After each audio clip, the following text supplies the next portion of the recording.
second string, but we don't never sit the bench. Rising stars of the radio, now watch as we ascend. Second string telling the truth, there's no need to take offense. Grant J. Logan in the booth, so you better pay attention. Been ballin' for a long time, I'm feeling like I'm A-Rock. Ballin' every night and paper chasing is my day job. I can't wait till the bass drop, can't wait till I take off. I don't know how to get stopped, I'm Barry Sanders with the rock.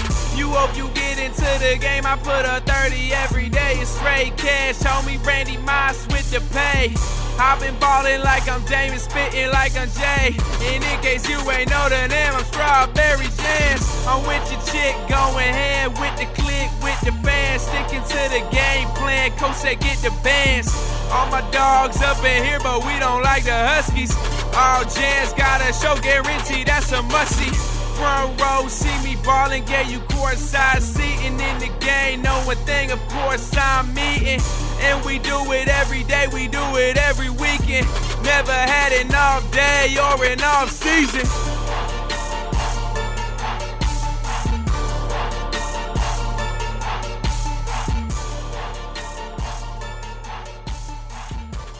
Good afternoon, Corvallis. You're listening to Second String Sports on 88.7 FM. Corvallis back with another episode.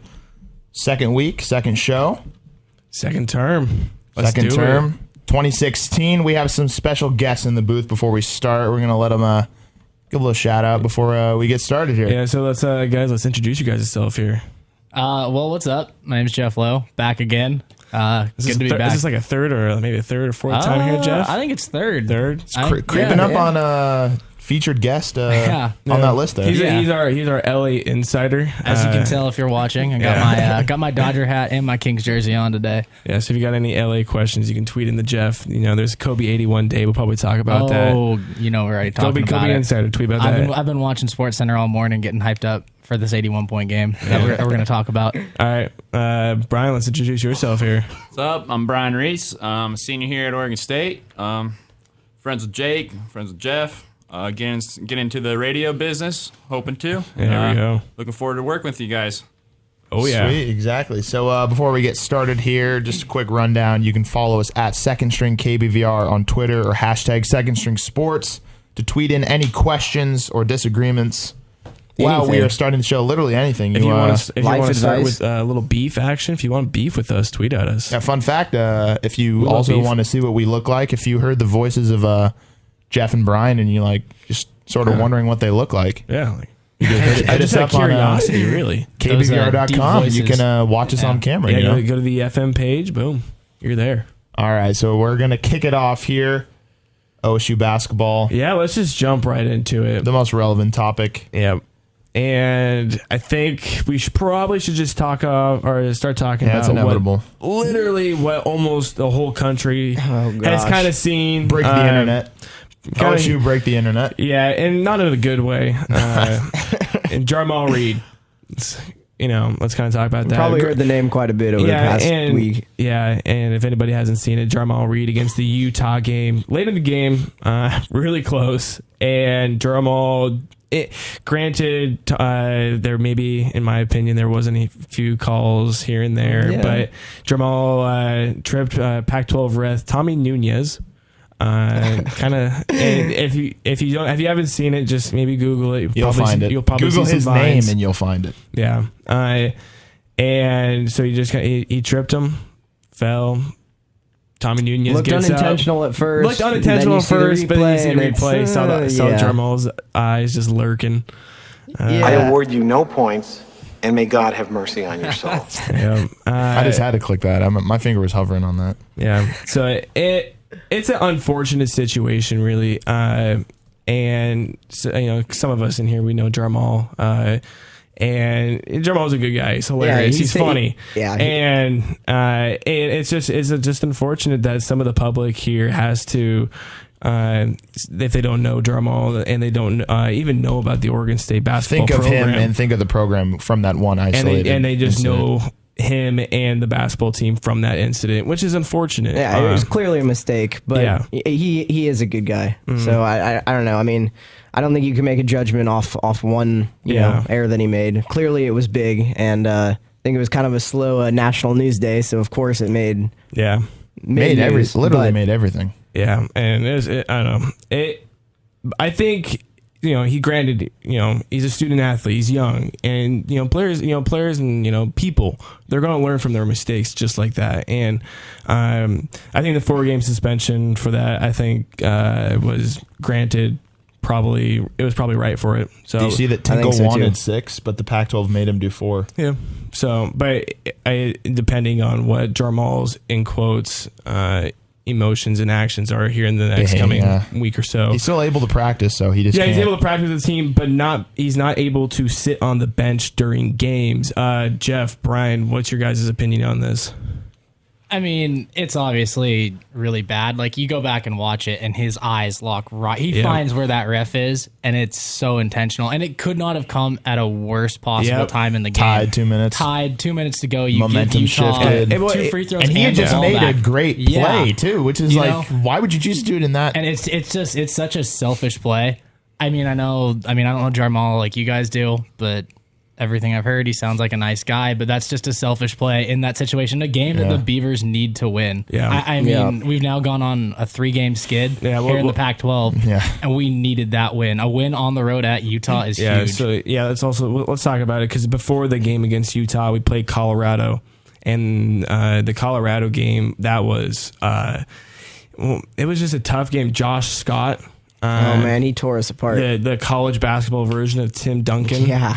Not overly athletic, but just seemed to make every move. It was rough. And that kind of started our rebounding woes. Actually, the rebounding woes probably started against Stanford. We did good against Cal. We talked about that last week as well. But that game against Colorado, we couldn't rebound the ball. It continued. I mean, that's why we lost the Stanford game. I mean, they had I don't even know how many more, but I remember looking up, they had significant amount more shots than we did. Yeah, and we'll talk about it in a couple games there. And the Utah game, we had a lead for practically the whole game. Yeah, I mean, we were up 10 in the second half. Yeah, and I think at one point it was 30-something to 16. Yeah, I think 32 to 16. Beavs were looking good. We were looking great. I was in Seattle. I was visiting my sister at the UW, and I'm sneaking peeks, watching the game on my phone. And I check the score. I'm watching it. We're up 10. I'm like, all right, cool. I'll put it away. I don't have to watch. Yeah. I check back again, and it's right as Jarmal Reid trips the ref. God. And I turn it on. I'm like, are you kidding me? It was your fault, Geoff. I know. It's Jeff's fault. I should have kept watching. I should have kept watching. Yeah, classic. We lost some energy, and we just couldn't score. We went really cold there the last 7 to 8 minutes, and it was just tough for us to buy a bucket. I don't know. We can read the statement of the Jarmal and Tinkle for both times. The Jarmal Reid statement states, "First and foremost, I would like to apologize to Oregon State University, Beaver Nation, the Pac-12 Conference, my family, my coaching staff, and my teammates, and the game officials." Reid said, I'm aware of my actions, not embarrassed for my family, but also the university and the Oregon State basketball program. I was not raised to act in that manner that was displayed on that play. I'm well aware that I made a mistake that has damaged my image. My actions are inexcusable, and I am willing to accept any consequences that to follow. So, because that was a lot of people were saying after the game, he's like, oh, you got to man up to, and everybody was like, hey, just kind of hold off. And that kind of came there in the Saturday afternoon game. Saturday afternoon, I think.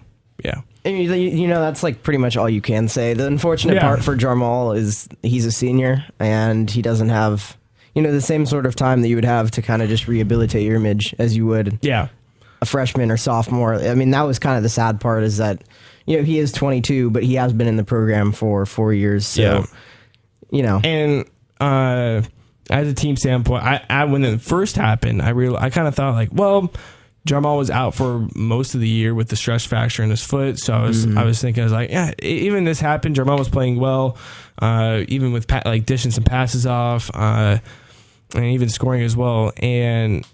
But now after this game the other day, I kind of thinking that we almost need Jarmal. It's almost we do. He adds a lot of depth. Yeah. Energy. Yeah, Jarmal brings toughness too. Yeah. Yep. I mean, kind of an undersized 4. He's not afraid to go up against a lot of the bigger guys and rebound. I would say right now he's almost our most he's the most aggressive forward. That's not, but I wouldn't say if you want to put Trace in there. But I would almost put him at like a small. I'm saying like power forward, like center. He's the most aggressive, scoring. He kind of plays like Draymond Green. I mean, he's obviously not as talented as Draymond, but that kind of undersized. Jarmal just getting triple doubles left and right. Right? Yeah. I don't think we'll be seeing that anytime soon. But I mean, Jarmal can rebound and he gets those dirty points, and plays tough. Got a good touch around the basket as well. Like that's one thing I've noticed in that UCLA. That's one thing I noticed in that UCLA game was that they missed a lot of close shots, but he's got that touch inside that. A lot of those where they bounce around the rim, they go in. Yeah. And they were missing those against UCLA. And that's what makes me nervous about going forward is that they're already struggling and they need to get that momentum back. But this doesn't help putting a X on their back because even though refs aren't supposed to be personally biased towards teams, you can almost see it in a way. I mean, they opened the game against UCLA with 3 fouls right off the bat within the first 20 seconds. Yeah. And it's just like, I don't know. Hopefully they can get that momentum going. That will help out. But yeah, he's a huge hit to their team right now. Yeah. And speaking of the losses, we can get into that now. Yeah. And it's just been it's been a rough patch. It's been a rough patch, and it's hard to explain the skid and what's really wrong. I don't even think Tinkle can't even put a word on it. It's really tough, but I think it's ultimately what I think it is.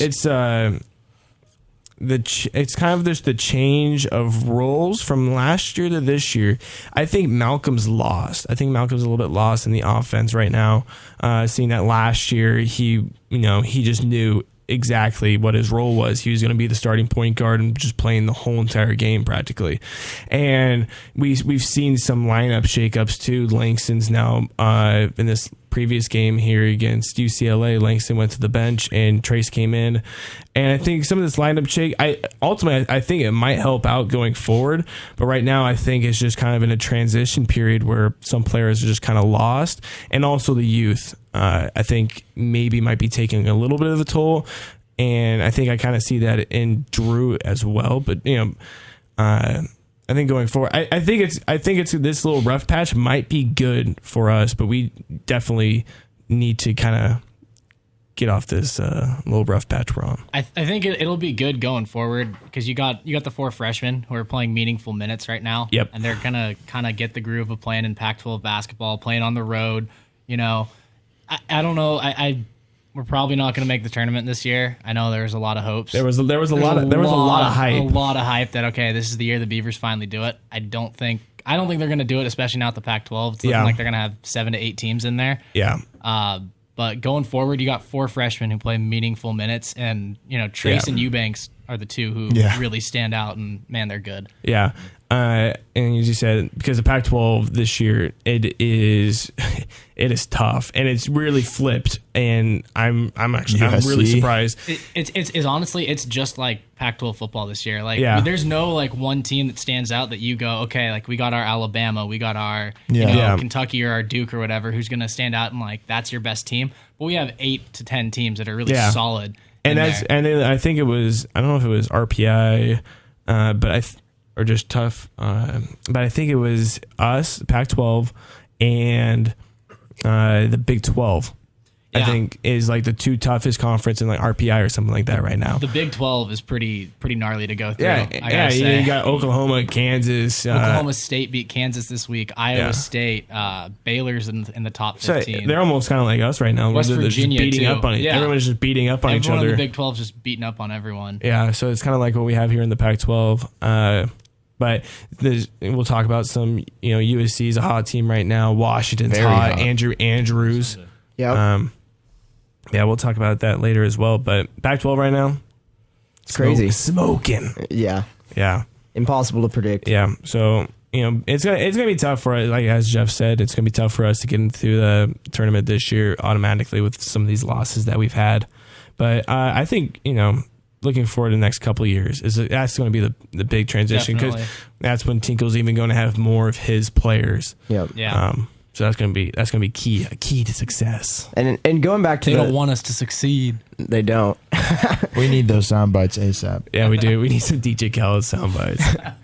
But going back to the freshmen real quick, I've been pretty impressed with how they've come out like pretty fearless on the road. Yeah. I mean, Kansas, you remember that? Kansas, Trace 5 for 5. Yeah. Yeah. Utah, they opened up well. What they got to learn is to finish games, and that comes with experience. Yeah. It was kind of the same thing last year too. Where Oregon State, where we'd get off to kind of have this good first half. We'd be with a team that we're not really supposed to be there with, and then right around the 10-minute mark in the second half, the superior talent kind of takes over. Switches flip.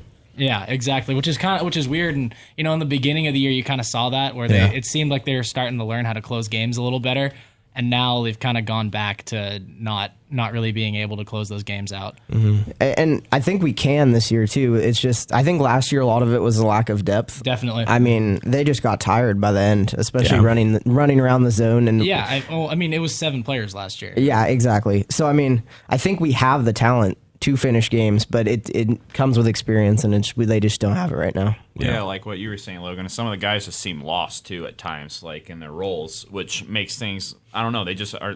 It comes to where coming to finish games.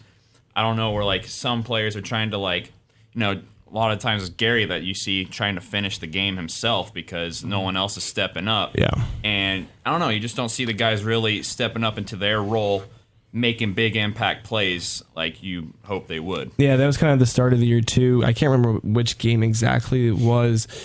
It was one of the earlier games, non-conference, that Gary took 20 some shots, and I think we won that game as well. Kobe in that game, or no, it was the game. I think it was the game we lost. I think it was Valpo. It was Valpo. It was the Valpo game. That's what it was. That's what it was.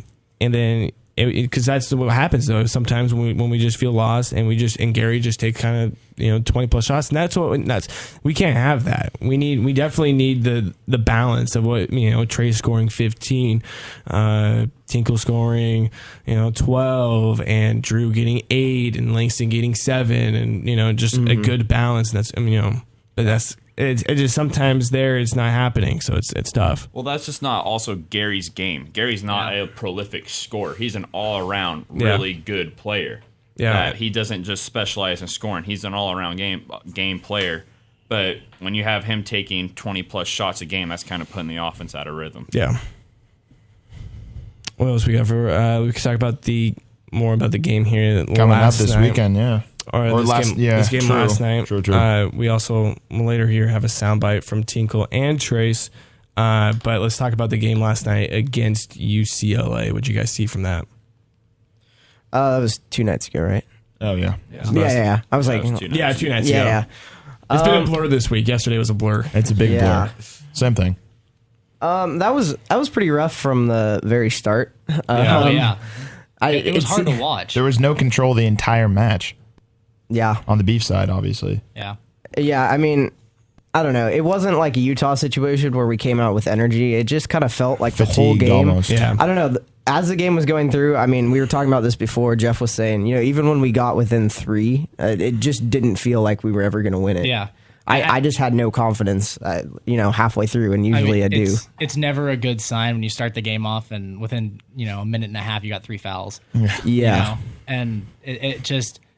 I mean, I don't know. It was weird just watching that game. I never really thought Oregon State was going to make a run and take a lead and really take over that game. I don't know what it was, but I think, especially towards the end of the game, the ball just kind of, on offense, it stopped moving. They kind of started forcing threes and taking really bad shots. And that's kind of something you've been seeing at least later in games sometimes, where they don't really run an offensive set. They kind of go, all right, Gary, Langston, Malcolm, get to the lane and try and kick out for a 3. And it doesn't always work. Yeah.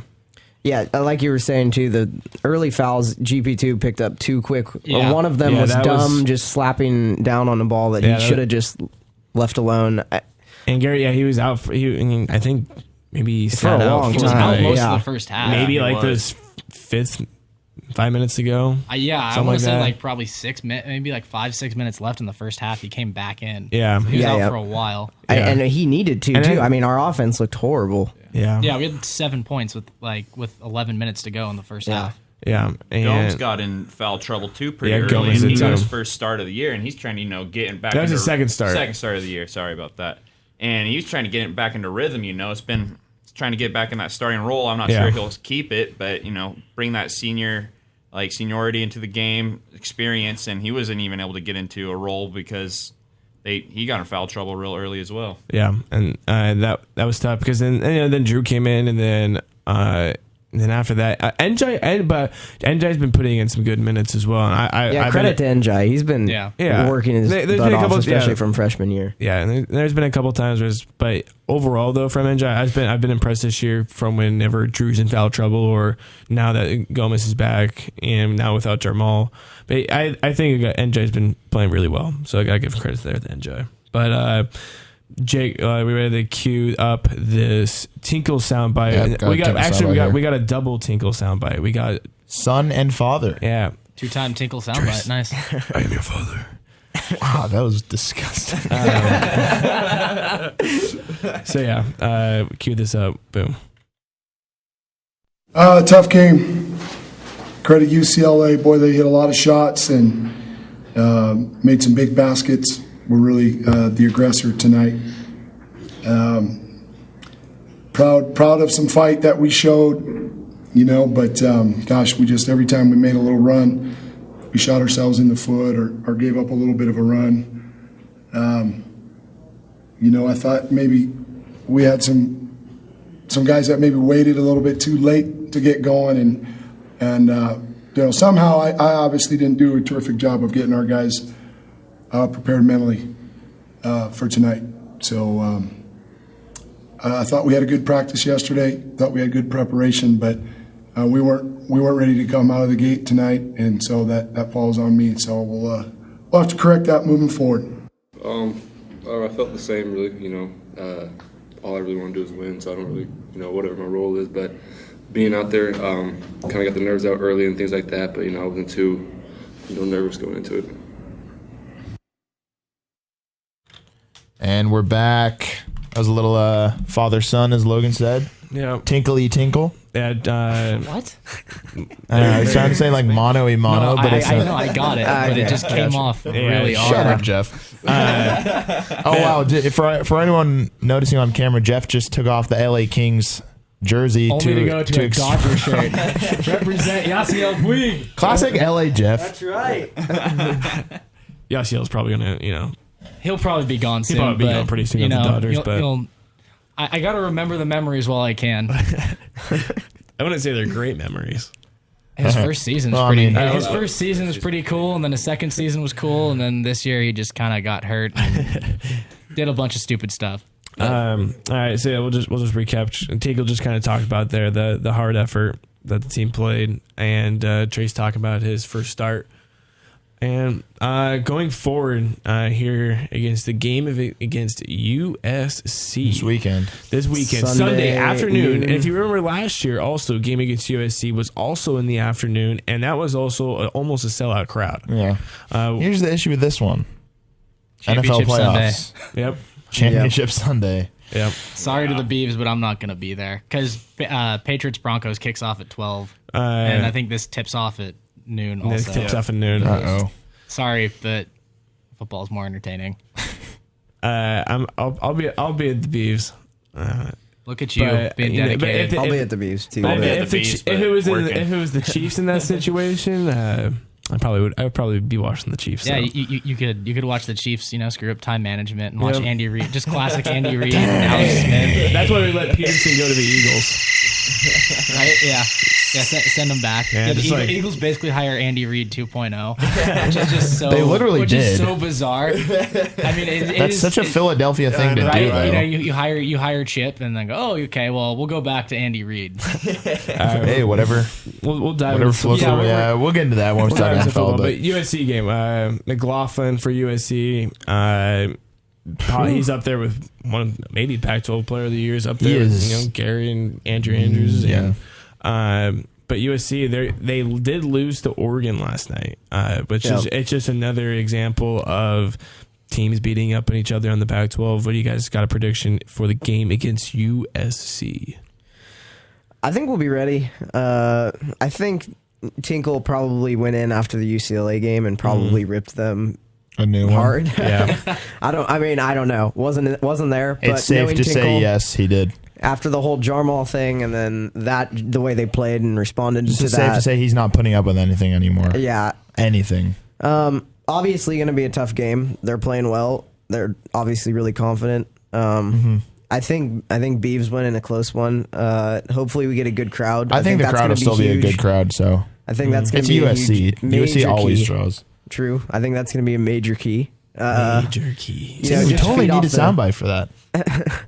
Just feed off the crowd energy. Yeah, I think they win in a close one. I think they bounce back. It's kind of weird because they seem to be kind of just going back and forth between, offense is free flowing and looking like one of Pac-12's best, and then just completely going stagnant. I don't know. I think this is one of the good times. I think they win in a close one. Yeah, I think I got the Beavs in this one too, but I think it's going to be a close game as well. But I got the Beavs. I agree. I'm with you guys. I think the Beavers beat SC. I mean, my dad went to SC, so I want the Beavers to win. We've kind of been talking a little junk back and forth, but I do think the Beavers win this. It's a close one. Beavers at home, I don't think they play as bad as they did against UCLA. I think they come out fired up. I'm not going to say a double-digit win, but it'll be close. It'll be a win. It'll be a win, definitely. Yeah, it should be. When Cal made a trip up here earlier this year, they lost to Oregon a couple nights before playing Oregon State, and then they came to Oregon State, lost that. And look how we really look how we it's performed in that same game. situation, which I think it could be after that UCLA performance. I think they'll have fire lit up underneath them. I'm going Beavs too. I There agree. it is. Straight We Beavs got across the table. Unanimous go Beavs. High rolling Beavs. Yeah, it's that Go Beavs lifestyle. It is. I mean, Yeah. you can't root against them. Lifestyle. Okay.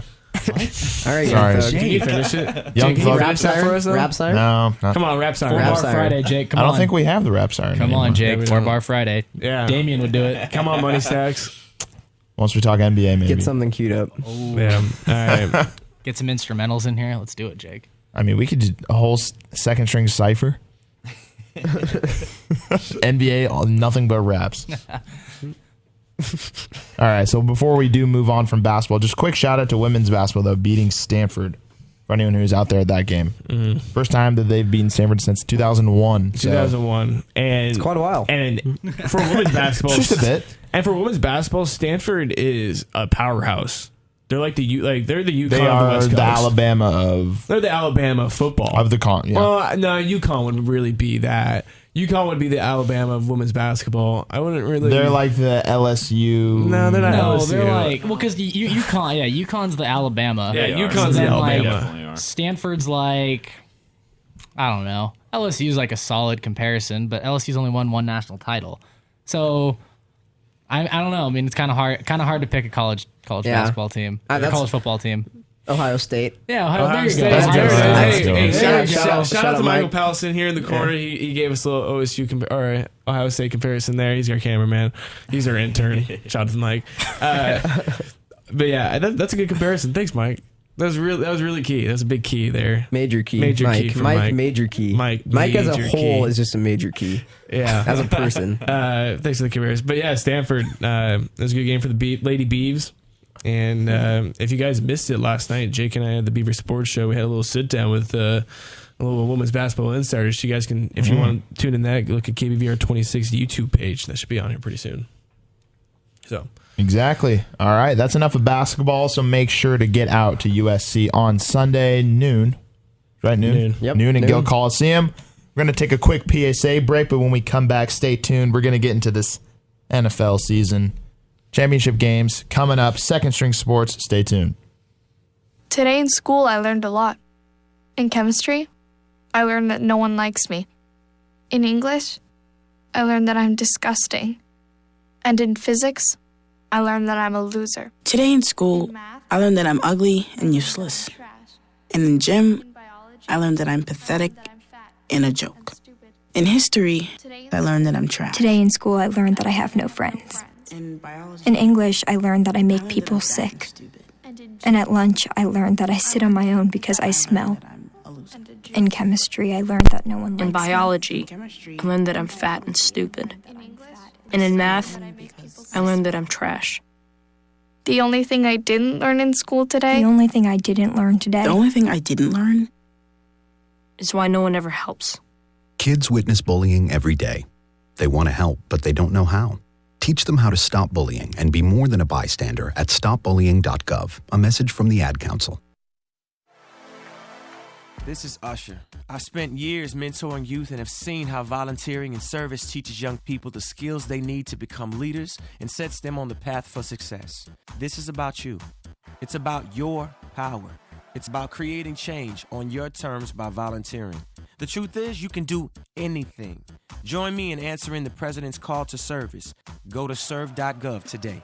This message is brought to you by United We Serve and the Corporation for National and Community Service. The Benton Soil and Water... Are your kids on the computer all day? Pulling the power cord can get them onto the playground. Creative moms can keep kids active and healthy. Get ideas at letsmove.gov. Brought to you by the USDA, HHS, and the Ad Council.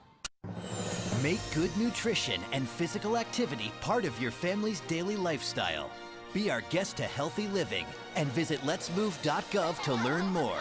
Brought to you by Let's Move, the U.S. Department of Agriculture and the Ad Council. It's second string, but we don't never sit the bench. Rising stars of the radio, now watch as we ascend. Second string telling the truth, there's no need to take offense. Grant J. Logan in the booth, so you better pay attention. And we're back, Second String Sports. Before we get into it, we just want to remind you, if you're watching on the live stream or listening live on 88.7 FM, you can hashtag Second String Sports, post on our Facebook page, or tweet us. We could do a quick little round of Twitter handles if they don't know because of the guests. At JMcGrady7. Slide into my DMs at LT McGinnis. And at Gran Ocampo. Hey, let's give some shout-outs over here. At GLO Show 6. I know Brian's got one. Brian, are you on Twitter?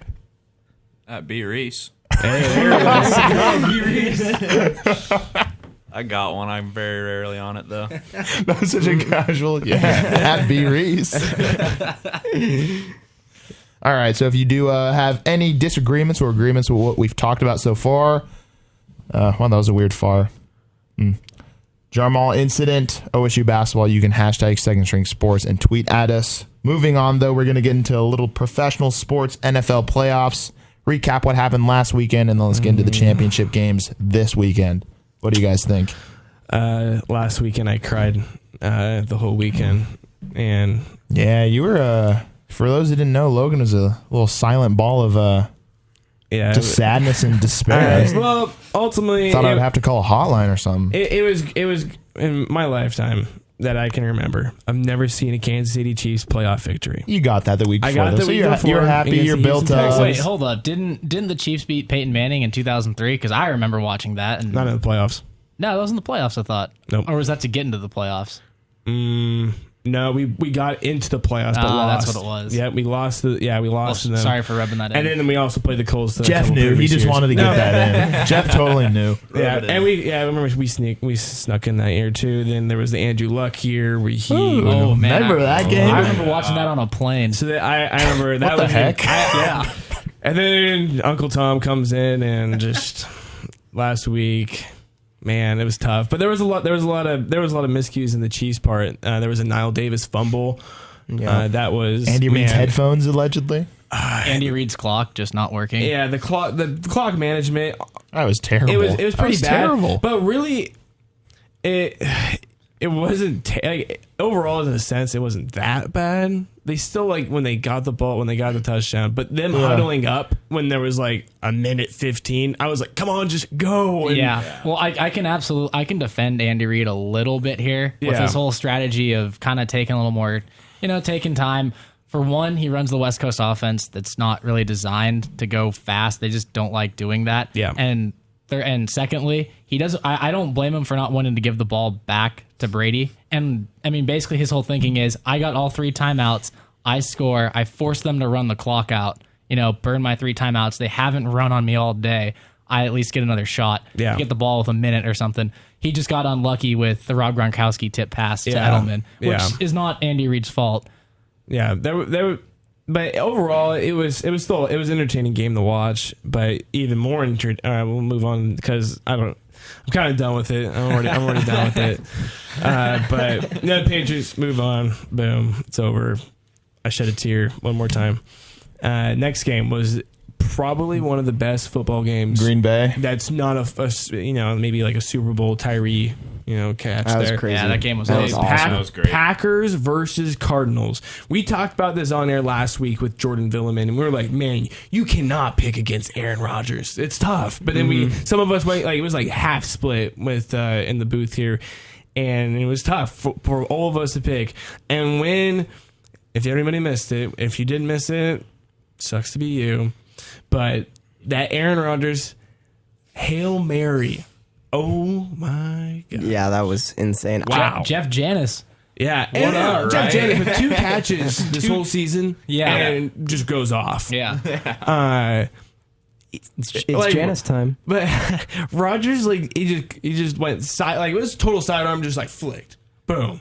I think the more impressive throw by Rodgers is that 4th and 20 in his own end zone. Yeah. And he gets somehow avoids the rush in his own end zone. That was like a fadeaway drop back. Just kind of flicks his wrist and hits. I think it was That was an amazing Aberderis, catch. the other And stereotypical white receiver. Yeah, that's a second Just Hail Mary just a this Rodgers year. thing. Yeah. Second Hail Mary this year for Rodgers. Yeah. That was crazy.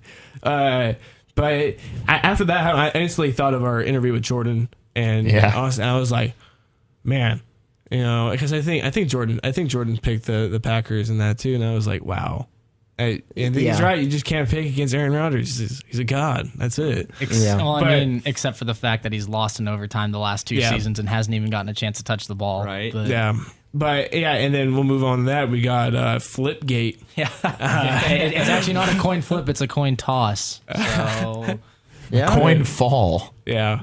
That was so funny. That's pretty funny. And was it Jake? Yeah, it was, Jeff. And it was pretty funny when they had the camera just on the coin. And I don't know who the director of NBC is and why he's got. I mean, that's a great shot for him to get right on the coin. Yeah. This camera coin guy, he's got his job. The coin did not rotate at all. No. That's an easy fix. We can fix that. If anybody just saw it on there, we'll fix it. Jake, I did that last year. You're all right. And Jake's just breaking equipment. Jack's gonna have to come in here and just rattle you off here. But still talking about the. But man, what'd you guys think of the Cardinals side of it though? Because a lot of people were talking about Packers, but then boom, Larry Fitzgerald. That was run. crazy. Larry. Yeah. Larry Fitzgerald kind of cemented his Hall of Fame bust right there with that playoff game. Yeah. I mean, he was already a Hall of Famer, but now I think it's kind of, set in stone now. A lot of people got on the Packers for leaving Larry Fitzgerald open. Yeah. But that's not, I mean, if defensive football, just you're really not expecting Larry Fitzgerald. The play's not designed for Larry Fitzgerald to run halfway across the field and Carson Palmer to pull like a Russell Wilson type play, and throw it across his body. Yeah. It's just, I'm not going to call it lucky, but it's just a broken play that there's really nothing you can do about it if you're the Packers. And we do got a comment coming in through the live stream from someone watching online through video. They say, do any of the commentators think it was a mistake to kick? Should Green Bay have gone for 2? I agree. I think they should have gone for 2. There it is. Can't say the name because it's an interesting username. My thinking, I think you go for it. You have the momentum. Mm-hmm. You're on the road. You have no wide receivers. Yeah. And you don't know.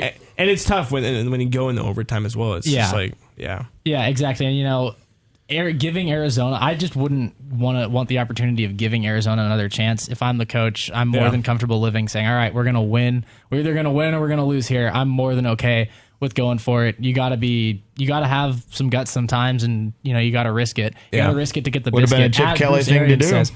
Yeah, but okay, a guy like Belichick goes for it. Yeah, exactly. I don't know if I can't say he'd definitively go for it, but that's something Belichick would think of, and you got to be able to take risks in those situations. And I think if you're the Cardinals or if you're the Packers, I'm sorry, you gotta take that risk. Get out of there. You're banged up. You have no healthy receivers to play in that overtime. Well, you got to get out of there. I think you just stick fat boy Eddie Lacy in there and you just let him run him. Just try to get some holes there. Well, I don't know. Eddie Lacy might not be able to make those 2 yards. Might not be able to get back to the line of scrimmage. Yeah, needs oxygen. Yeah. No, that's something we talked about on last week's show. Was the whole skill position thing. No one doubted Aaron Rodgers, but The Packers, he doesn't have that much to work with, and I think he got the maximum amount of Jeff good plays Janis out of and them. Jared Aberdeen started a playoff game for the Green Bay Packers. Yeah. I think about that. The power of the James Jones's hoodie just couldn't prevail. Yeah, what do you guys think of the hoodie? Yeah, what do you guys think of the James I Jones hoodie? hate the hoodie. I think it's so stupid. Okay. I think it looks kind of dumb, like when he's wearing it indoors. At Arizona, it's just like, dude, what are you doing? But like, I can get it when you're on the road at Minnesota when he first busted it out because it was, No, it was before that. He's been doing all season. Minnesota, but I mean, it's not a good look. I think it was maybe like week 15 is when he started putting it on. It's not a good look. Yeah, not at all. So would that count as horse collaring if you just grab that hoodie? Yeah, see, that's what we were talking about. I don't think it is. I don't think it is because the dreadlocks are fair game. Just be like hair. Yeah, it'd be kind of like pulling the hair. That's what I said on radio last week. That looks really dangerous. Yeah. We got a notification here. We got Danny Amendola fined $23,000 for a blindside hit on Jamel Fleming last week, and I hate Danny Amendola. He's the worst. I just want to throw that out there. Good. I hope he should get fined more, and he should get suspended for this next game. But that's just my opinion. Tell us how you really feel. Yeah, not a fan of him now. Oh wait, heads up. All right. Sorry, breaking news off of NFL real quick. Cleveland has fired David Blatt, NBA. Wait, what? Yep. What? Are you serious? Yep. Just from Waj 4 minutes ago. Second string breaking news. Wait, are you sure? I haven't gotten anything. I haven't gotten an update yet. I'm Yep. Oh, we got Andre. Oh, wow. That's the breaking news. Eagle screech. David Blatt out of here. Well, I mean, what? All right, I know who's head coach now. It's LeBron. Luke Walton. Guys, it's LeBron. Hey, little conspiracy theory here. Steve Kerr comes back tonight. Warriors fire Luke Walton. Luke Walton hired by the Cavaliers. They trade Luke Walton. Yeah, trade. They trade Luke Walton for Anderson Varejao for Luke Walton. Anderson Varejao and a first-round draft pick because the Cavs love giving first-round draft picks away. I cannot wait for the Cavs to trade away all their first-round picks, and they're going to be like the Nets 2.0 because the Nets don't have a first-round pick all the way through 2018 because of that trash decision that was made to get KG and Paul Pierce and their when they were 30, back 35. shelf moldy cheese back of the fridge prime. Yeah, but anyway, moldy cheese. Oh man, I can't believe David Blatt got fired. That is strange. Yeah, after beating the Clippers last night too. Poor guy didn't even go out on breaking news. The first radio show in all of sports media to break the news.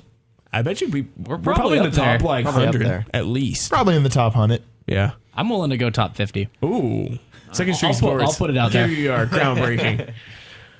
But wow, that's crazy. We will get into that for the second portion of the NBA portion of the show. But back to NFL. Me and Geoff have something to talk about. There it is. Seahawks. Talking about the Seahawks here.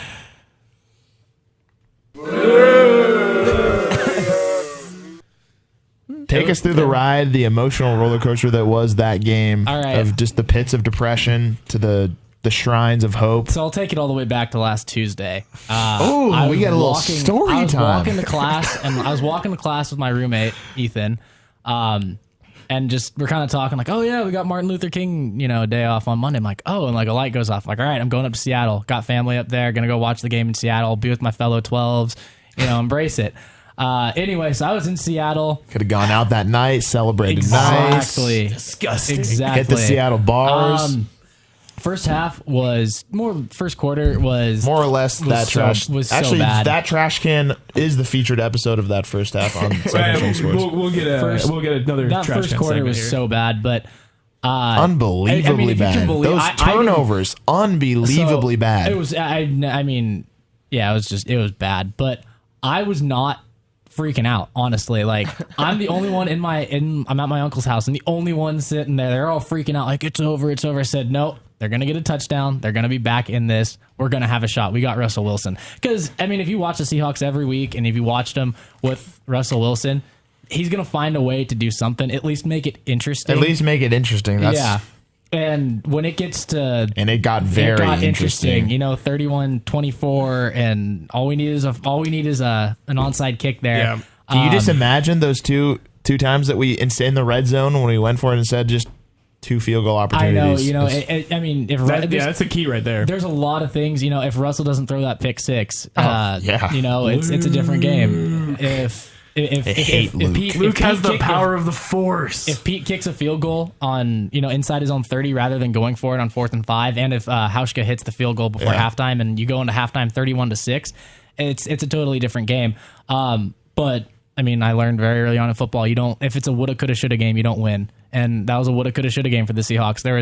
There was just too many things that went poorly for them, and they weren't able to come. They just ran out of time.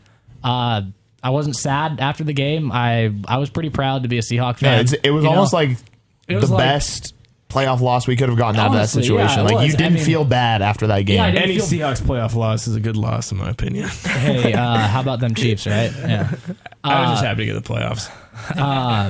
No, I mean, you said it, Jake. Like I was genuinely proud to be a Seahawk fan after that. I was like, we battled back. Russell Wilson looked like the MVP candidate that he was for the second half of the season. In that second half, Seattle just got it going too late.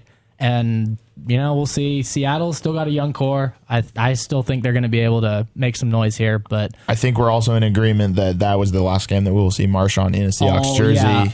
If not NFL jersey, period. Marshawn's about to retire. Marshawn's about to retire. Yeah, go back to Cal. He got his ring. He doesn't care. Just go hang out. Schneider came out, I think, today or yesterday. It was today. He came out on 710 ESPN in Seattle. He said that, he thinks Marshawn's going to retire.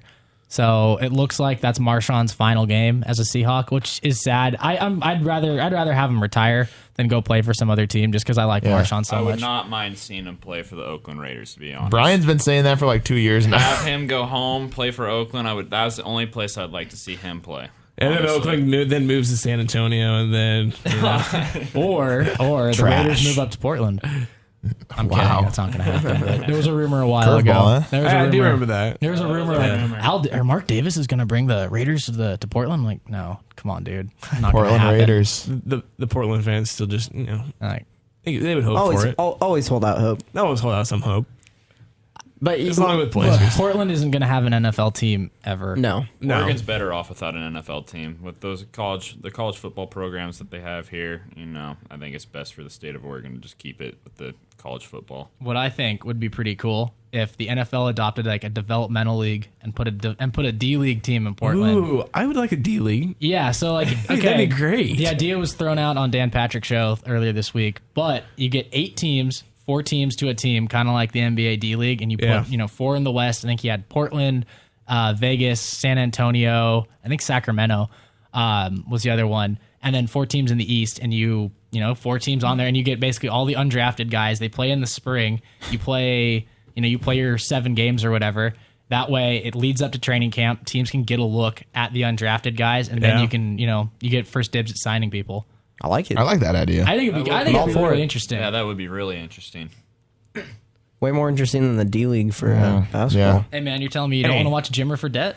Hey, the Steph Curry of the D League. See, in fact, it's just tough when you have Jimmer just not doing anything productive in an NBA game and then going and scoring like 40 in the D League. It's just such a talent if we didn't have drop-off. the D League, we wouldn't have stars like Jeremy Lin. All right.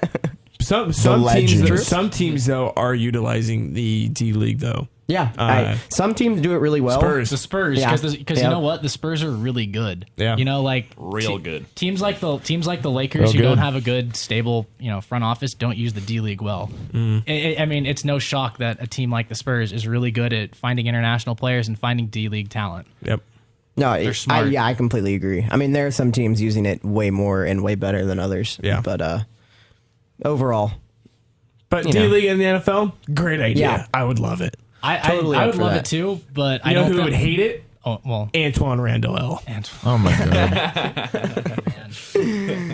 All right, to finish out our NFL picks, let's talk about this weekend. Games coming up. Who do you guys got?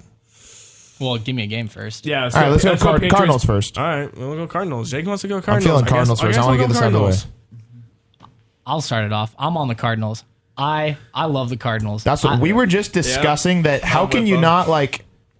Is anyone not rooting for the Cardinals? I mean, unless you're like a Panther fan. Shout out to Jack Campbell, my buddy. But, scum. Oh yeah. Did you? We'll get into that, but did you have to? Because last time you were on the show. So update on the bet. I haven't done it yet. Okay. Because what happened was I went home and I'm like all prepared to do it, and I tell the girlfriend like, "Hey, I made a bet with Jack. Gotta do some weird facial hair," and that did not go over well. So I pushed it back to a later time, but it will happen. When it does, you guys will get the update. You should on it. when it does happen, you should tweet it at Second String Sports. Oh, I will. Don't worry. And when the facial hair is complete, you have to tweet it at and be like, "Here it is." I got offered by him today via Snapchat. He said double or nothing on the bet. Either I do it for a week or I get nothing because I'm on the Cardinals. Okay. And I don't know if I want to take it or not. It's kind of a hard one. Yeah. I don't know. Panthers are good, but I am on the Cardinals. I do think they're going to win. I'm a big Bruce Arians fan. If you haven't seen his football life, I'd recommend watching it. I don't know how you watch that and he's not kind of a like weird the guy. fellow, though. He's a strange little fad. Dude, Bruce Arians is just the man, though. I don't know. I really like Bruce Arians a lot. So what do you got here, Brian? Who'd you got? I got Cardinals. I think they have so many weapons on that team. They're hot right Carolina, now. And you can't not want to see Larry Fitz and Carson succeed. Exactly. You can't hate them. You can't. Yeah. Carson's been through so much throughout his career. Give him a ring. Come on. And I would just love to see him get a ring before he's done. He's 35 exactly. now. Fitz, And too. he's 36, actually. Fitz is what, 31? I don't think he's no Uncle Tom. Fitz is 30 in his 30s. 32. I got to interrupt a little bit, though, but Tyronn Lue has agreed to a multi-year deal to become the head coach of the Cavs. Oh. Wow. What the? Wow. This is all happening so fast. This is. My head is spinning. Second string doesn't know what to handle with this. Breaking Eagle. Breaking Eagle is just striking. Yeah. Wow. That's Tyronn Lue. Yeah. Wow. That's interesting. Wasn't he with the Clippers last year? I mean, not like playing, but wasn't he? No, he was with the Cavs. Yeah, he was year. with the Cavs. And I mean, there were rumors last year that players wanted Tyronn Lue to be the head coach. Was he the guy that Allen Iverson stepped over? Okay, look, let me break this down. All right, Tyronn Lue fell. All right, Iverson did not cross him up. He tripped, and then Iverson stepped over him. Everyone wants to say, "Oh, Iverson crossed him over, then he stepped over him." No, he just fell. All right, watch it again. Doesn't matter. The Lakers won that series 4-1 anyway. All right. That's where I was getting the whole LA thing from, I think. Yeah. Yeah, he did play at the Lakers. Yes. Yeah. Wow. It's kind of weird. It's very odd, though. My head be spinning. I'm kind of interested to hear I did not see that coming. I'm kind of interested to hear the post conference or any the reasoning behind it. Yeah, I mean, because they won by double digits last night against the Clippers. Yeah, which is so weird. I'd understand it if it's Monday night after you lose to Golden State by 34, but to keep them on for the rest of the week and then fire them after a win. Yeah, I mean, that just doesn't make any sense. Well, I think what Cleveland ultimately should have done is just not let David Blatt on just for this Poor long. guy. He's that girl that's asking you to go to homecoming. Well, he's like, maybe I might be busy. He gets might hired not be. before LeBron even decides to go to Cleveland, and then they just go with we don't know if he's going to be able to keep him. It's LeBron's coach, whatever. It's tough. It's tough. But poor little David. Feel bad for a guy. Poor little Davey. He won't get another coaching job either. No, I'll bet you he goes He's to the going back Nets. to Euro. I'll bet you he goes to the Nets. Prokhorov, David Blatt connection to the Nets. There it is. Hey, you heard it there first. Glow show right there. Jake, who you got for your prediction against the Cardinals? Did you already say? Yeah, I got the Cardinals. Grant, did you say? I didn't. I'm gonna go Cards as well. All right. And before we move past this, can we just address what is everyone's opinions on the Panthers here? Don't like them, but I don't like them purely because one of my best friends back home is a Panther fan. They're really good. I got a lot of respect for them. Yeah. I mean, after watching that first half, they were awesome in the first half against Seattle. I don't really want to see them win a Super Bowl. I like the players. I like the Cardinals a lot more than I like. I didn't mind the Panthers early on. I was all for it. They just started bothering me more and more, and it's almost like they're becoming the Seahawks that we were fan wise when we won our Super Bowl. It's kind of like that. Yeah, I mean, it's too much. It's too much. You're waiting for the Panthers to go away. It's like, all right, you're a nice story, Panthers. Go away, whatever. Let Seattle and the guy, the teams who've been there before, kind of do it, and the Panthers just won't go away. They won't go They're away. A good team. They won't go away. Right. I mean, it is Cam's the MVP. It's a very strong possibility they're going to. Who you got here, Grant? Play very well.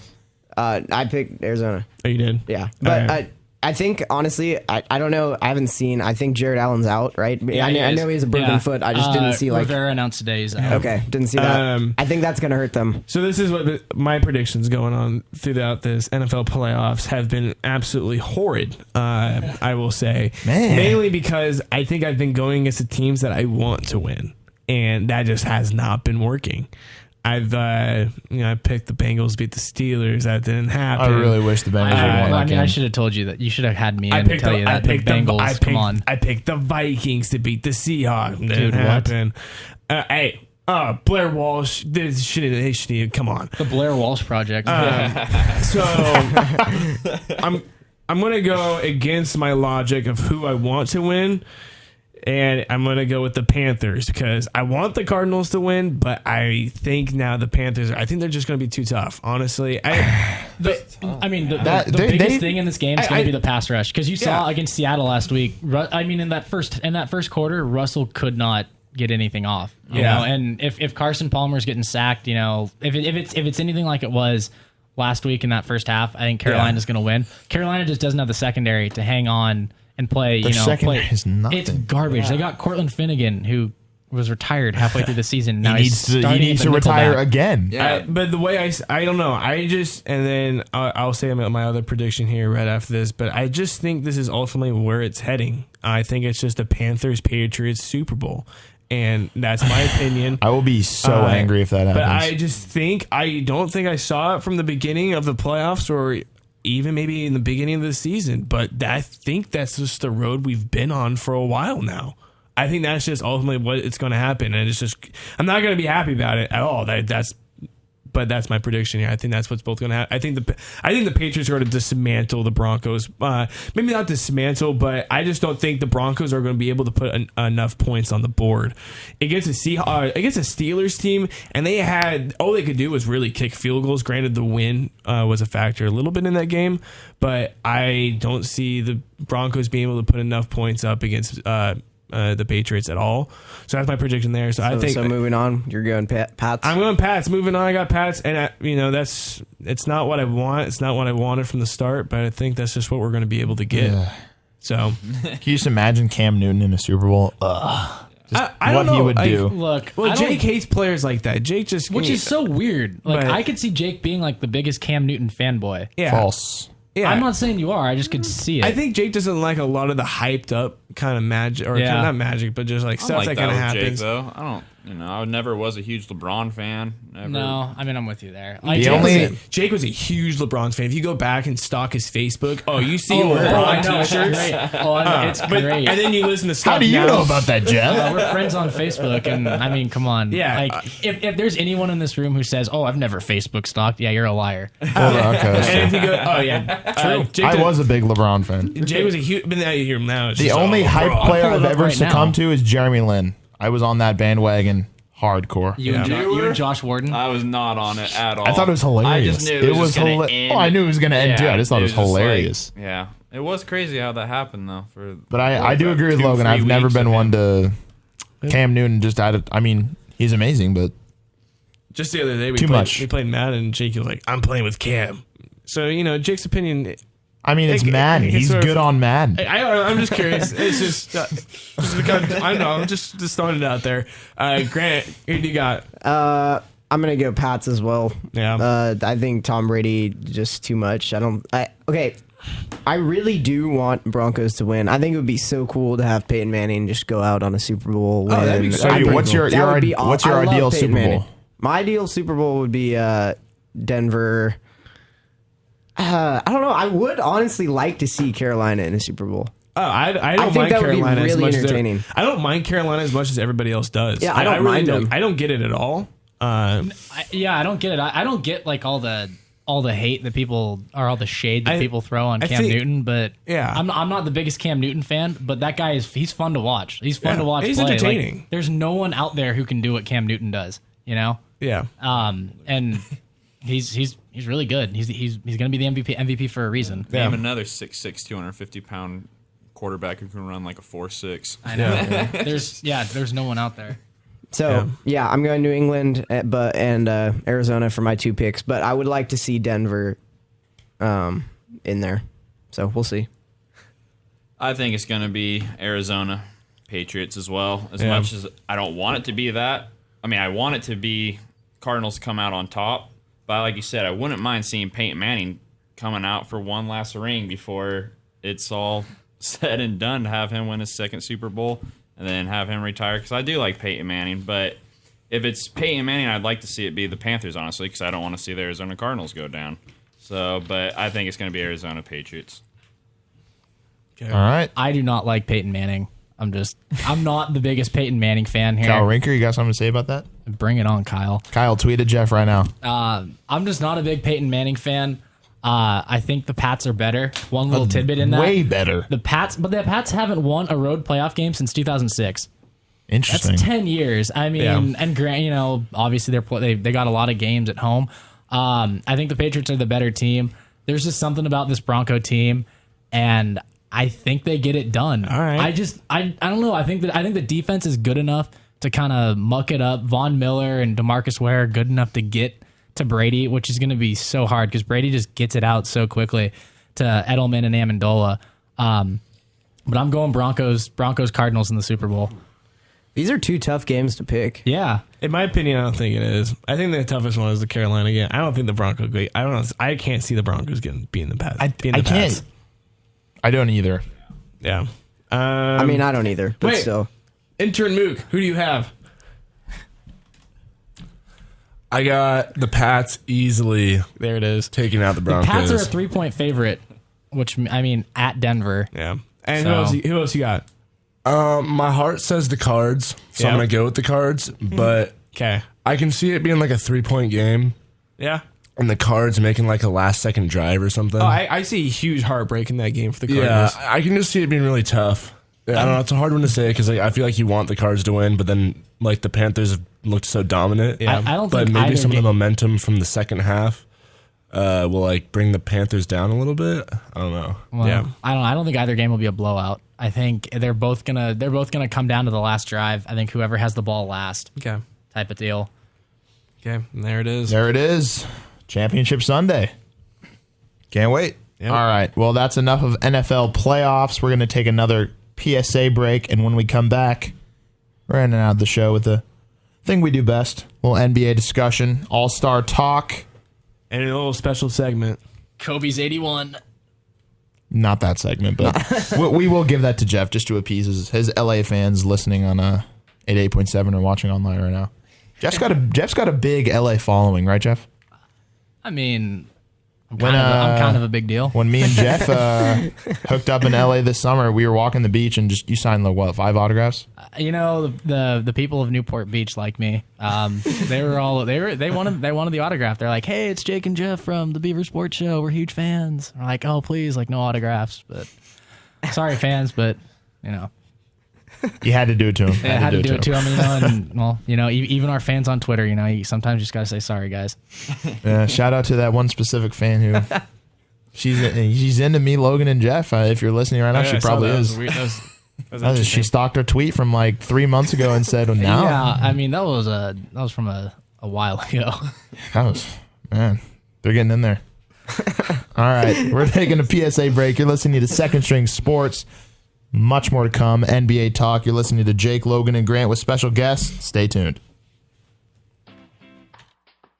The sun, when it shines, is our primary source of vitamin D. However, during the winter time, the sun's UVB rays are not happening, and our bodies can't take as much vitamin D. Do you have trouble waking up in the morning? Have feelings of hopelessness or trouble getting sleep at night? According to the World Health Organization, these may be symptoms of SAD, seasonal affective disorder, which is mild to severe depression, which can be triggered by low levels of vitamin D in the wintertime. Vitamin D supplements are an option to optimize your lifestyle, but most importantly, get out in that sun as much as possible this winter. Brought to you by Stoker's Vita World.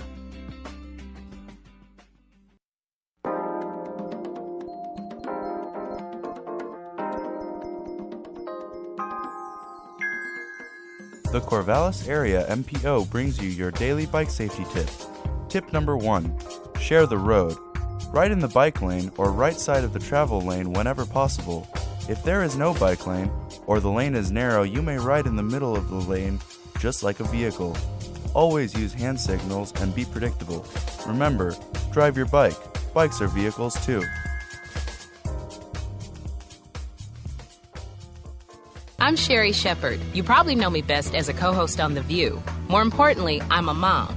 If you're pregnant or a new mom, you can get timely expert information to help keep your baby healthy, something every mother wants. Through a free service called Text for Baby, women get health tips sent directly to their cell phones to help them care for their babies through the first year. Just text BABY, B-A-B-Y, to 511-411. That's BABY, B-A-B-Y, to 511-411 for the health of your baby.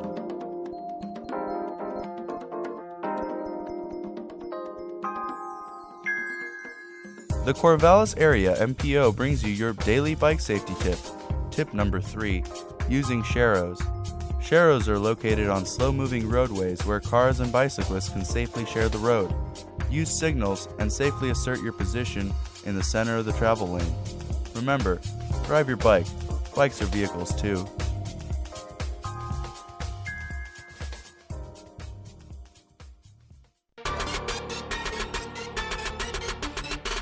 It's second string, but we don't never sit the bench. Rising stars of the radio, now watch as we ascend. Second string telling the truth, there's no need to take offense. Grant J. Logan in the booth, so you better pay attention.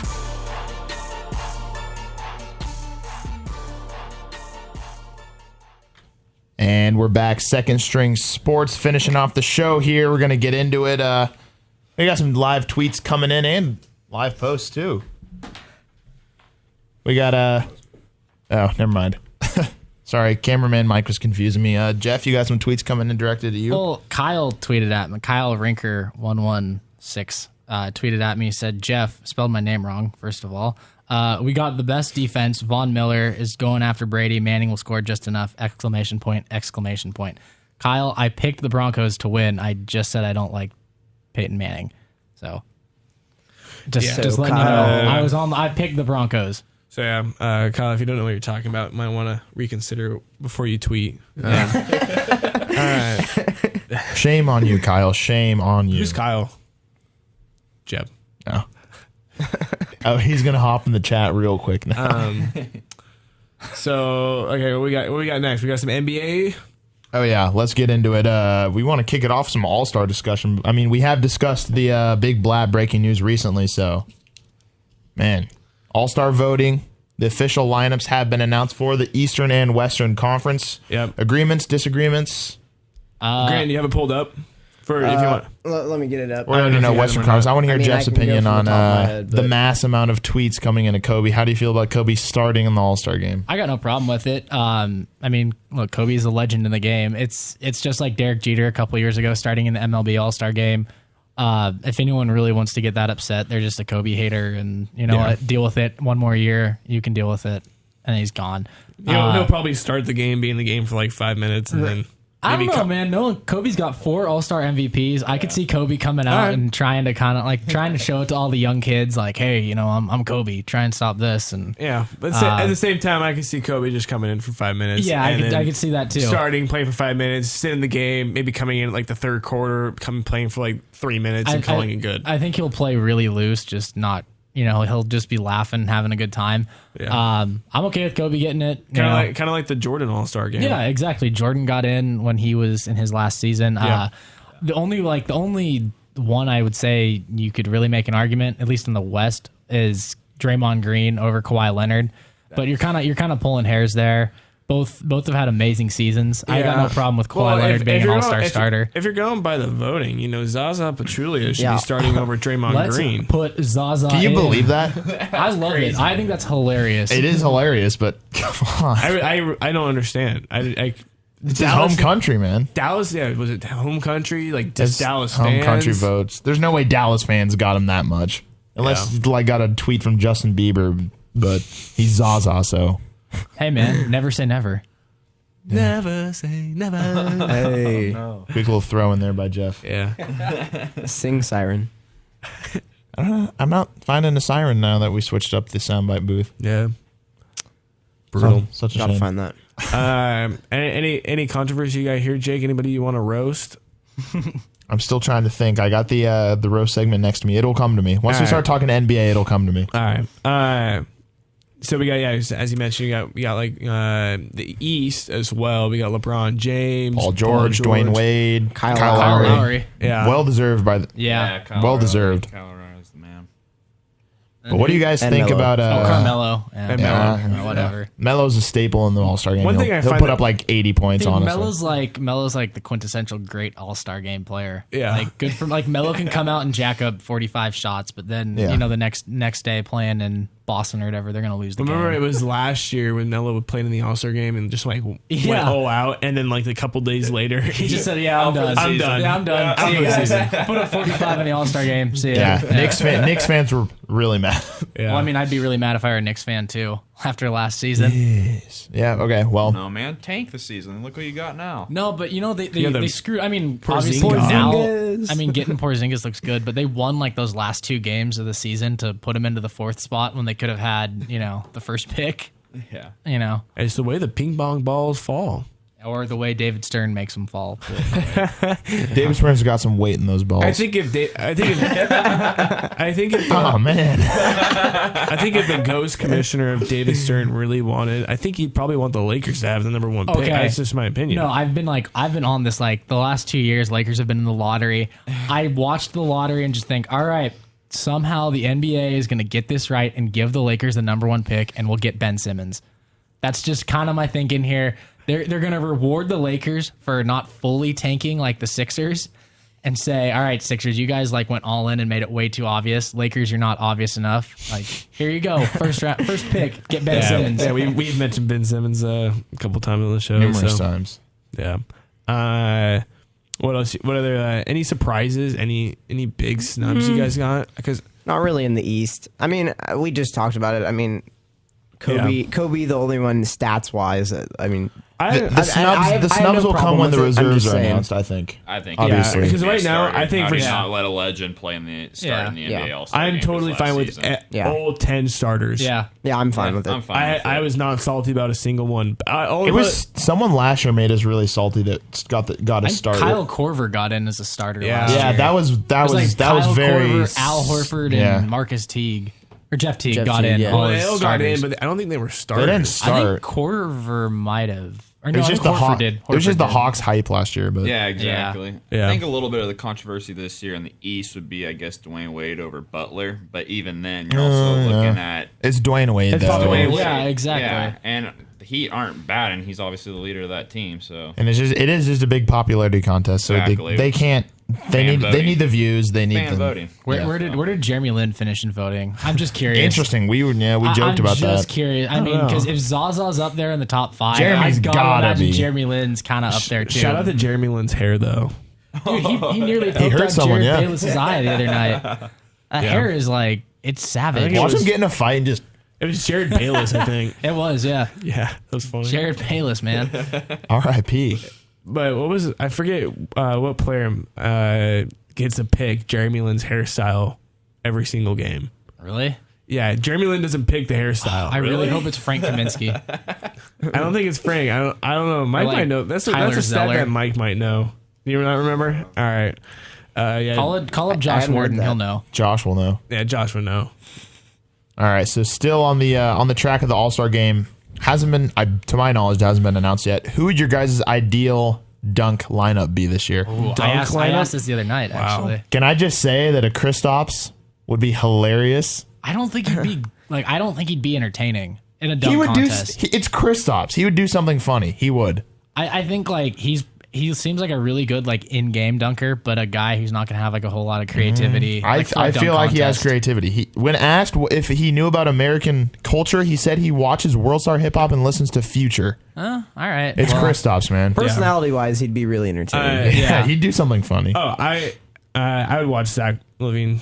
He will be back. He'll be back. I'll bet you Wiggins will be in it too because it's in Toronto. I'm pretty sure Wiggins said last year he was going to do it. No, it's in I saw reports say that Andrew Wiggins is not interested in the dunk contest in his hometown. Oh, Wiggins would tear it up. Really? Come on, his whole squad would be awesome. there. I mean, that'd be so great for Minnesota too to get LaVine and Wiggins in there. I want to see Drake in there. Drake will do something in the All-Star game. He'll come out and do something. Yeah, I'm sure he will. You know, I want to see Antetokounmpo. I mean, he did it last year. Cool. He did it last year, but he wasn't like as good as I thought. Maybe he was DeRozan just for Toronto. Or Terrence Ross. Terrence Ross. It's usually the young guys. Yeah. I mean, Toronto's got a couple guys. There's really no one like I can really. These are all Eastern Conference players. I guess Wiggins, Levine's in the West, but I mean, I don't really know who else you'd pick to put in there. LeBron, not anymore. One person I'd like to see, actually, I don't like him, but I think he'd be great in the dunk contest. Russell Westbrook. Oh, he would. He'd be outstanding, but he'll never. Wait, why don't you like Russell Westbrook? I'm not a big fan of Russell. Really? Yeah. I'm not a fan. I'm kind of a big Russ fan, but what? Why not? I think it's just the kind of the demeanor of him. I'm with you. The way he dresses. I'm with you. I'm also with you. I'm not a huge So you're getting on me for Cam Newton? Russell's different. How? Yeah, I'm with Jake there. How? There's no difference. Mine was from day one. Russell's more intense. Cam's so loose that it can just be frustrating to watch sometimes. Where it's like, damn, he's so good and he's so loose about it. Like, why? Mine's from day one. Why does he not care yet? He's so good. Yeah, exactly. Mine goes all the way back to when he was at UCLA. Really, I'm not. When he like shaved the basketball in his Stemmed head. anger. Well, yeah, mine goes back. Jake comes back to like the last year. Yeah, totally different. That's all I gotta say. Still kind of the same thing though. Not liking someone because of their demeanor. Okay.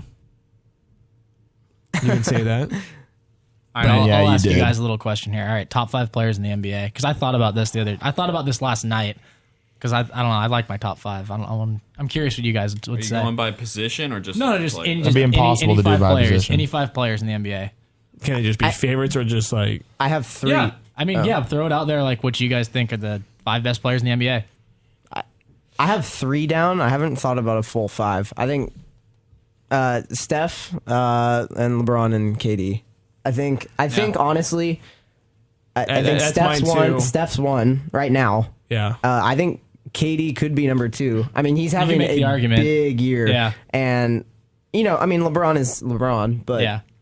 I don't know. I don't know. It seems like every game Durant is putting up these huge stats, where LeBron has every once in a while. Mm-hmm. I don't know. I think it goes Steph, KD, LeBron.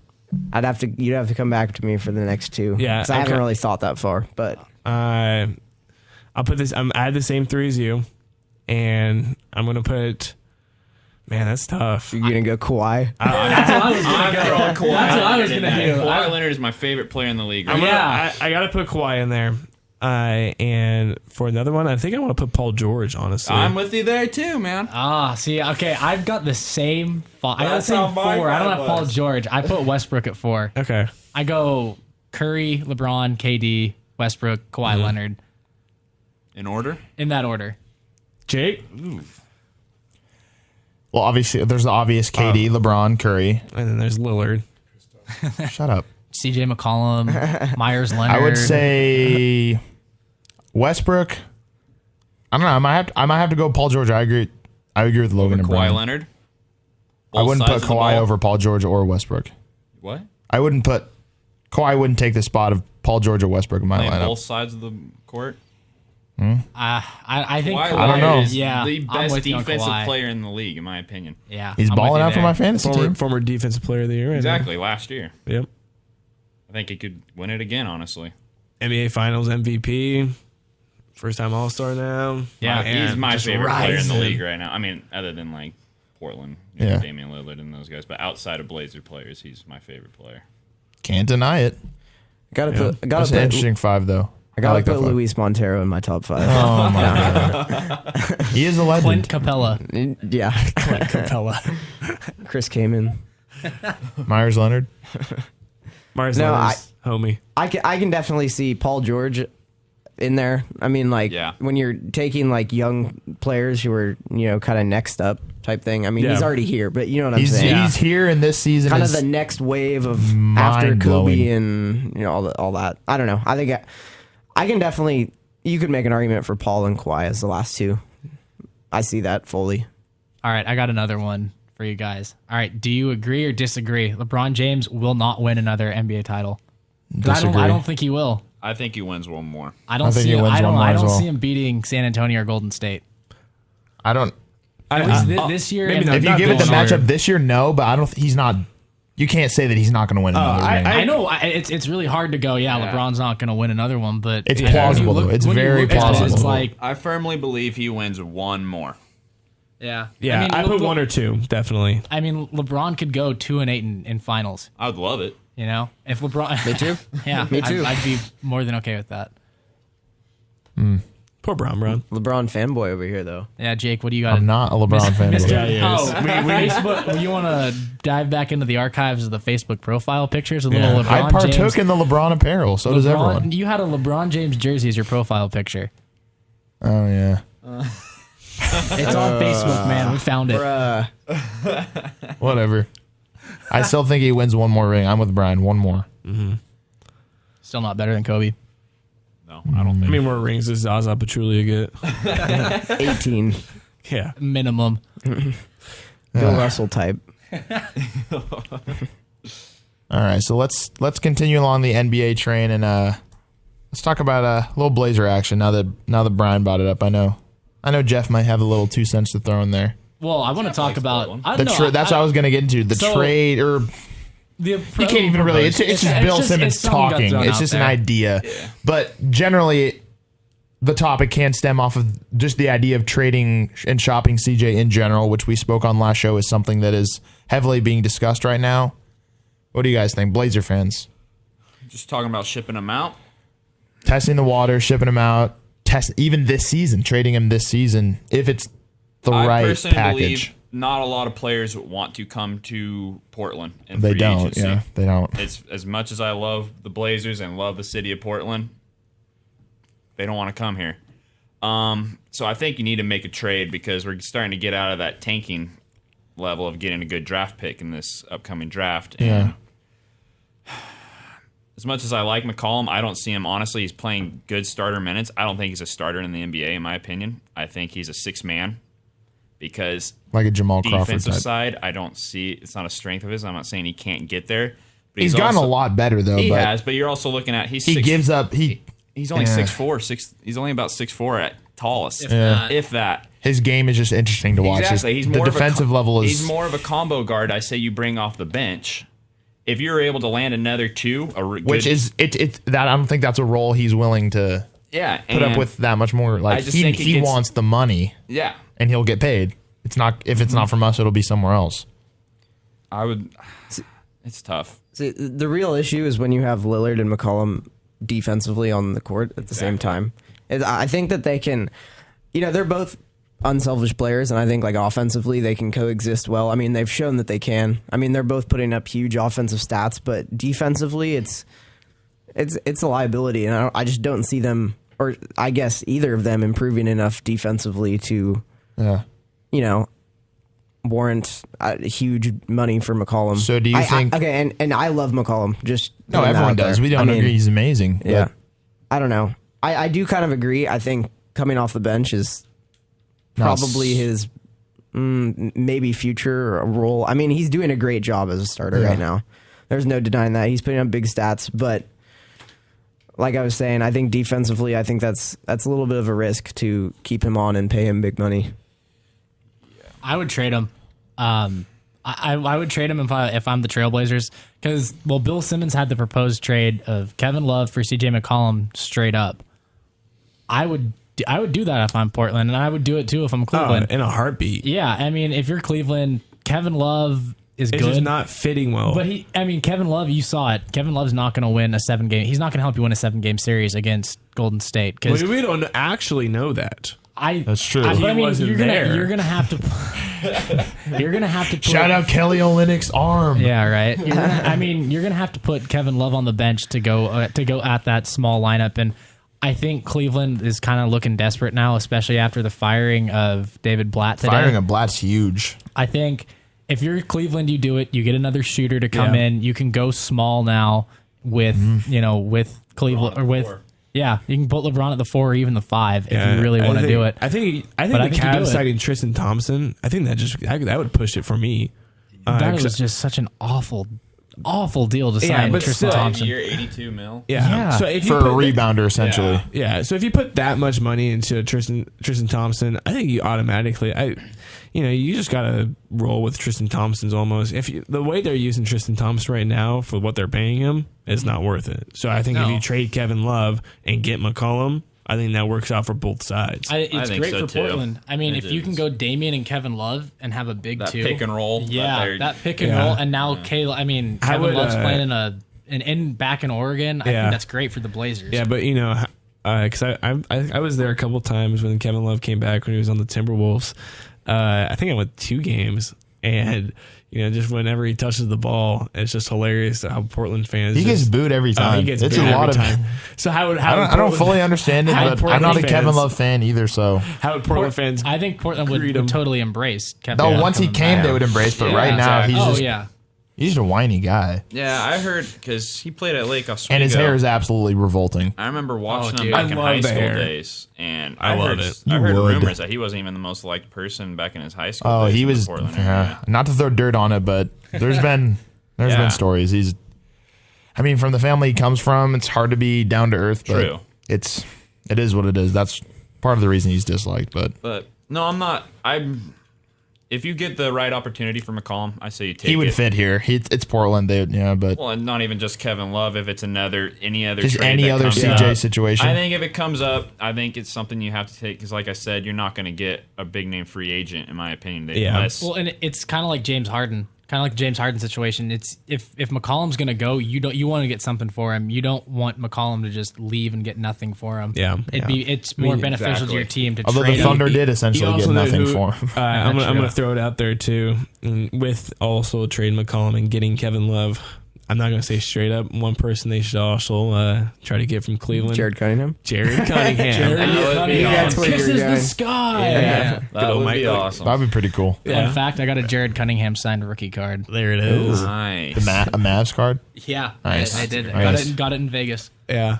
Yeah, so I'd bring Cunningham back into the That'd be West cool. Coast here, but He gets some time. Cunningham, hey, he's fitting in well over there with the He is. Cleveland homies over there. He's they're posting up at the club with LeBron and Tristan Thompson, J.R. Smith, Yep. Iman Shumpert, Shotman. I'll one up you. Bring back Eric Moreland and Jared Cunningham. Hey. Oh, there you go. Make a 3-way swap with the Kings just for Eric Moreland. Yeah, That'd be awesome. that'd be pretty fun. And then draft Gary Payton. There it is. Hey, Neil O'Shea. Hey, he was scouting. Yeah. He was. So He was there. He was scouting. He was there during the Cal He game. didn't even stay for the whole game. I looked down and he left. Yeah, with he still like bailed. a couple minutes left. He must have just saw. I was like, He all saw what right. he needed to see. He saw what he needed to see from the. So Beavs. staying on a little bit of the Blazers discussion, I just want to ask Brian and Grant one more thing.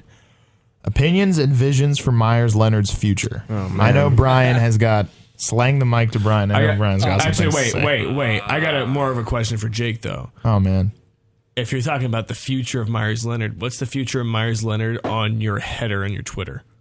Ooh. it'll stay for quite some time, unless he gets traded. Okay. I feel you there. I would like to see him honestly stay in Portland because how young he is, but not as a starter. I say he's more of he's a center, but he plays more of the stretch 4 position. Yeah. And I say you make him a stretch 4, you bring him off the bench, and you have him give you about 15 minutes a game, kind of. I feel like he gets so much hate because people forget how long it takes to develop 7-footers in the NBA. I'm there He with isn't. you. He I isn't know a that. Porzingis. Porzingis is a 1 in a million All-Star situation. No, I understand. Completely that. different games too, but He also is kind of soft. very soft.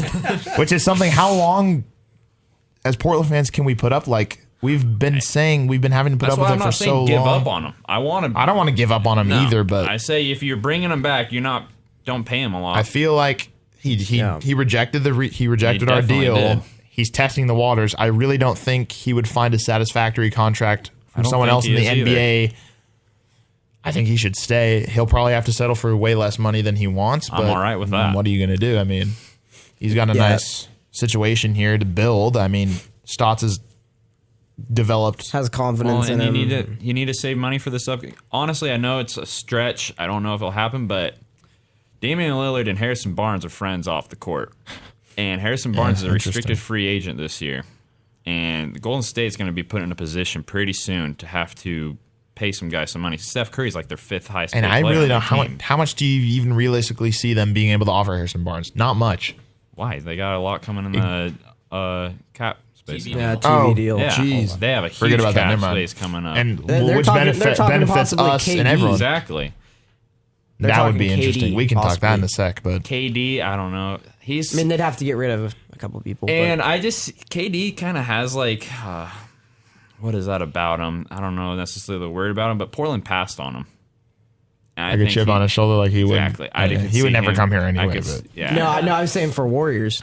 That's what No, they're he talking was talking about KD to okay. Golden State. Yeah. But if you, man, they have so much Like, money that they would have be to give up. scary. They just have Draymond Green sign a max contract deal. Yeah.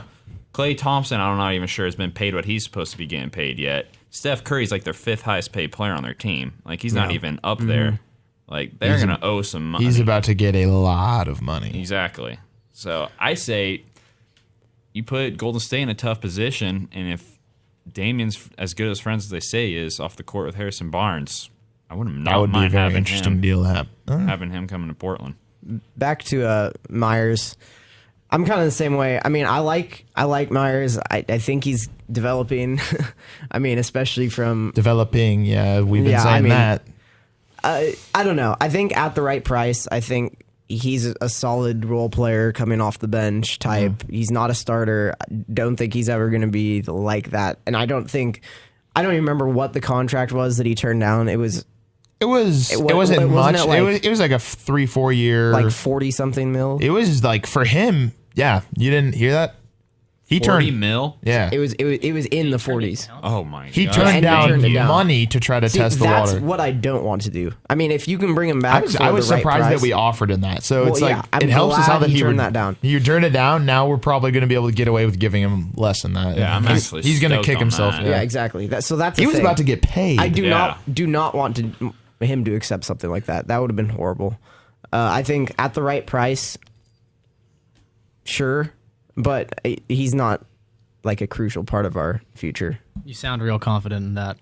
I mean, how confident can we be? It's Myers. Yeah, it's Portland. I don't know. How many times have we seen potential just go out the window? Like it's just not More it doesn't times happen. that you can count on your hands and feet.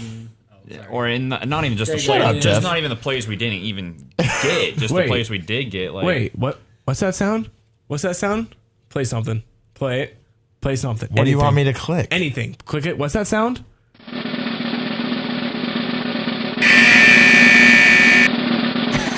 That's the Michael Minute. Michael, you are on the clock. Mike, this is a new segment we got here. We got intern Mike. He gets 1 minute on the clock. Mike, anything you want to say, go. I don't have too much to say right now, I guess. Wasn't really expecting this. Told you earlier in the show, this is what's going to happen. Came out of nowhere, but no, it's cool. Minutes ticking. Minutes ticking. I guess what I'll talk about, Logan, so I should talk about this, is our fantasy basketball matchup that we have this week. Yeah. Got my boy Rondo, just dropped a triple-double last night. I think it was like 5th of the season or something. Yeah, I didn't even know he got one until you texted me this He's morning. balling out this year, so that's nice. But Logan, I heard some gossip from Logan's roommate that Logan said he didn't want me to make the playoffs or win the championship in fantasy basketball this year. No, that's true. Now, I did take it last year, but I've always kind of been I haven't been like a terrible fantasy player. But I haven't been like someone that's, been utter like dominating people. And I'm just like an average team 15 this seconds. year. I'm just an average team this year. So I was a little taken back when Logan said that. 'Cause, I mean, I see Logan as like a good friend, but I don't know, man. I don't know anymore. Maybe our friendship's breaking over fantasy 3, basketball. 2, 1. There it is. All right, there's the Michael Powelson minute. That ended on a very ominous note too. Can I ask something? Yeah. Who's Everybody Loves Draymond? I'm in that league. That's my roommate. That's his roommate. He's an absolute I fiend. Spanked him last week. Yeah, you did. You did. 13-1. You That's did. his first loss of the season. I hope you like that. George, you listening? You like that? You like that? You like that? All right. We need that soundbite too. Yeah. Shout out Kirk. Yeah, shout out to the Cousins Mook about to get minute. paid. Shout out the Mook minute. I enjoy the Mook That was minute good. now. All right, we got to do it again. Yeah, we got to do it again sometime. Jake, we also have another segment coming on. I don't know if you saw a tweet coming in there too. I think you know who you're going to roast. I think we had a suggestion also from our intern. Man, Mike's has been putting a huge show for this game. What tweet came in? Mike showed up big today. And it's Josh Smith. Yeah. Oh, man. Oh, wow. Jake, you ready? The Jake Josh Grand segment. So we got a rare interview with Who's on air right now? Josh Smith. Hey, Josh Smith, how you doing? So, Jake, you want to go off on So I've been a Josh Smith hater ever since Detroit. I think his game is lazy. I think when he's on the court, he looks like he doesn't care. Yeah. He also looks like he just got done eating, so he's sluggish. He's just waiting to get back to the hotel bathroom. But anyway, Josh Smith did just get traded back to Houston. Want to know why? Why? Because I'm trash. Ooh. Oh, there is actual trash in here. Last time there was not. I mean, it is a trash can, but Josh is filled up, man. Anyways, that is my trash segment of the week. Josh Smith. Josh Smith, trash segment of the week. Quick little flame sesh. Yep. Flame sesh. Intern Mike is YouTubing Josh Smith highlights. Wow. Yeah. So that's another segment we haven't been able to put on here the past week or so. But last interview with Greg Hardy though. Yeah, Greg Hardy was on Josh there, Smith. and I think James Harden, James Harden is definitely a featured trash can guest of the week. Hardy, and now Josh Smith. We got 3 J's. 3 You J's. just really don't like don't like J's. left-handed players for the Rockets. And I did a trash segment on Johnny Manziel too. Oh, dude, I'll agree with you on that. I'm so over Johnny Manziel. Yeah. Mike just pulled up the video of Josh Smith eating breakfast. What is with the J's? Yeah. Jake, Johnny. I hate fellow Johnny, J's. James. Fellow Jays. Yeah. Jeff got spared because of the spelling, so I like you, Jeff. Thank you. Good to know. I will go right back at you if you try putting me on that trash segment. Oh, I see a challenge. Does Jeff want to do you want to get on the trash segment? Do you got a trash someone to shout out tonight? I don't know. I don't really have anyone to trash right now. I mean, I don't know. Who do you want me to trash here? I don't know. You said the camera's on you, Jeff. I said if Jake called me out and put me on Jake it, called then him out. I'd go back at But him. now that you're on the spot, any sports character in mind or Johnny Manziel really God, he bugged me. I mean, I know this is I know that story's a couple weeks old, but man, he just bugged me. There it is. I mean, I'm trash. Dude, well, dude, he goes to Vegas, wears a fake wig. It's I mean, if he's really just trying to get out of Cleveland, he's going through. He's going all. He's the Hollywood. He's stops. going all out. I would love to see him on the Rams. That'd be kind of funny. Put him in LA. Nah, Sean doesn't need that. Sean doesn't need that distraction. It's bad influence on Sean. Bad influence on Sean. I did. Yeah. Yeah. Anyway, Johnny Manziel, you are trash. There it is. There, I said it. There it is. Weekly trash segment. Weekly trash. We got 2 trash roasts. Putting people on the spot, man. That's kind of a hard thing. Just go, Yeah, well done. Well done. Rant. Yeah. There it is. And that was good. Yeah. Good little trash segment of the night. Yeah. Or the day. Afternoon. Is that all we got going on for NBA? Of course, big games coming up. We got to have one more thing. Hey, hold on. Or I guess we do got the Kobe thing. Spit the Kobe game. Go for it. No, you got your Kobe thing. You got exactly 2 minutes to talk about Kobe 81. Okay. God, that's plenty of time. There it is. 10 years ago today, Kobe Bryant dropped 81 for all you Laker fans out there. KB81 trending on Twitter. I don't know how many people are Laker fans out there. Kobe was a lot. Shot 40, I meant listening, but then none. 46 shots. Get this, the best stat, 2 assists. Couldn't tell you to who. I know the Lakers were 1 for 11 in the 6 minutes that Kobe did not play in the game. He was 7 of 13 from the 3-point line. Just rattling off Kobe Bryant 81-point stats here. Something you'll never see again. Shout out to Kobe, favorite player of all time. Man, that was a cool night. I just got to say it. There it is. All right, we got sports aside here. We have a little Oregon State references here. We mentioned we were going to do a power rankings of top 3. Yes. Top 3 Damn Jam. They came out with some of the lists, the Premier pre-list here. Who's in your? Let's just list off the 5 real quick. Okay, there you go. Just so you know who we're picking from. It looks like it's either going to be Ray Shremmerd, Logic, T-Pain, Lupe Fiasco, or Andy Grammer. Andy Grammer should have been my trash can segment. Oh, true. He's a generic pop singer. He's terrible. Yeah, I mean, the only one you would know is Fine By Me. It would just be another Posner type gross. Yeah. Oh, it'd be even worse than that. I think it'd be worse than Posner. But I'm saying, like, you know. Logan's a big Posner I like guy. Mike Posner. Hoodie I had a Allen. good time at the Mike Posner concert. I like Mike Posner. I had a good time. Yeah. I know your story. All right. What's the power 3? What's your power 3? My power 3. From number go to 3 to 1.